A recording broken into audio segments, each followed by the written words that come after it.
Variables. जब आप किसी भी प्रोग्रामिंग लैंग्वेज पे काम करना या पढ़ना शुरू करते हैं तो उसका जो सबसे फंडामेंटल एलिमेंट है वो है वेरिएबल।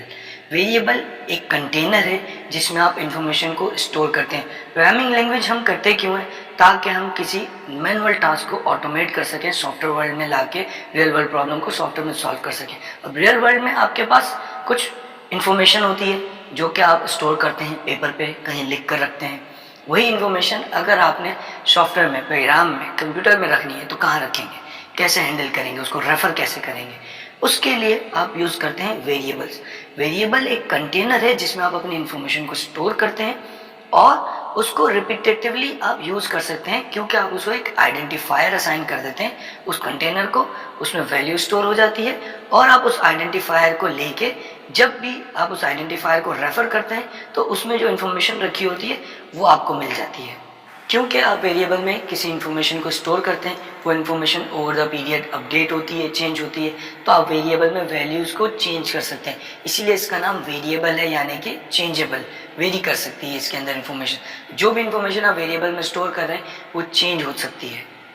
बेनिफिट क्या है वेरिएबल को यूज़ करने का कि आप एक वेरिएबल बनाते हैं, उसमें कोई इन्फॉर्मेशन स्टोर करते हैं और उस इन्फॉर्मेशन को फिर रिपीटेटिवली अपने प्रोग्राम में आप यूज़ कर सकते हैं। एक पॉइंट इन टाइम पे आप डिक्लेयर करके वेरिएबल में इन्फॉर्मेशन स्टोर कर देते हैं, फिर बाकी पूरे आपके एप्लीकेशन में आप उस वेरिएबल को यूज़ करेंगे तो उसमें वो इन्फॉर्मेशन पहले से मौजूद होगी। वो इन्फॉर्मेशन आपको रिपीटेटिवली बतानी नहीं पड़ेगी, उस वेरिएबल में मौजूद होगी। यहाँ आप देख सकते हैं हमने एक वेरिएबल बनाया है वार नेशनैलिटी इक्वल्स टू पाकिस्तानी। इसमें 4 एलिमेंट हैं, एक कीवर्ड वार, एक आइडेंटिफायर नेशनैलिटी, इक्वल्स का साइन और वैल्यू। ये मिल के पूरा एक वेरिएबल बनाता है। वार एक कीवर्ड है, जब भी आप जावास्क्रिप्ट में वेरिएबल बनाते हैं उसको आइडेंटिफाई करने के लिए कि ये एक वेरिएबल है, आप उसमें कीवर्ड असाइन करते हैं वार। और वेरिएबल बेसिकली किसी भी इंफॉर्मेशन को स्टोर करने के लिए होता है। तो आप जिस तरह की इंफॉर्मेशन स्टोर कर रहे हैं वैसा ही उस वेरिएबल को आइडेंटिफायर देना पड़ता है। आइडेंटिफायर क्या चीज़ है कि आप किसी वेरिएबल को पॉइंट आउट कैसे करेंगे, किसी वेरिएबल को आइडेंटिफाई करने के लिए, किसी वैल्यू को एक्सेस करने के लिए एक आइडेंटिफायर होना चाहिए। तो आपने वेरिएबल का नाम दिया, आइडेंटिफायर दिया नेशनैलिटी, ये इसका आइडेंटिफायर है।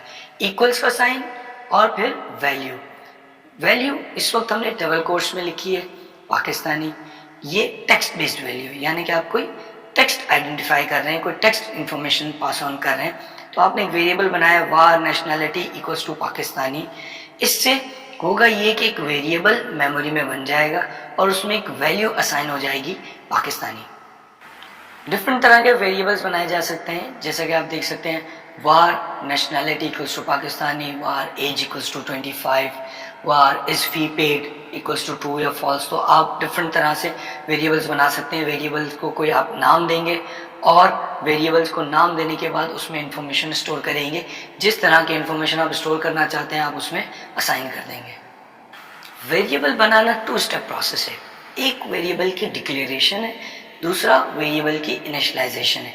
जब आप लिखते हैं वार ABC या nationality equals to Pakistani, var nationality equals to Pakistani, तो आपने एक नेशनैलिटी नाम का वेरिएबल डिक्लेयर किया है और उसको इनिशियलाइज कर दिया। इनिशियलाइजेशन का मतलब है कि उसमें वैल्यू भी असाइन कर दी। लेकिन आप अगर चाहें तो आप सिर्फ वेरिएबल डिक्लेयर कर सकते हैं। आप लिखें वार नेशनैलिटी, इससे क्या होगा, वार नेशनैलिटी एक वेरिएबल बन जाएगा लेकिन उसमें कोई वैल्यू नहीं होगी।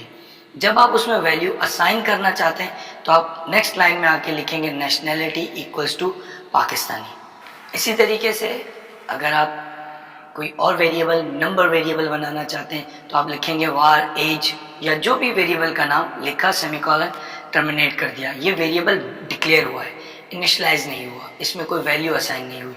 अगली लाइन में आकर आप लिखेंगे एज इक्वल्स टू 25, तो ये आप उसको इनिशियलाइज कर रहे हैं। जनरली आप डिक्लेरेशन और इनिशियलाइजेशन एक साथ ही कर देते हैं, लेकिन आप इसको 2 लाइन में, 2 स्टेप में कर सकते हैं। पहले से डिक्लेयर कर दें और बाद में उसको इनिशियलाइज करें।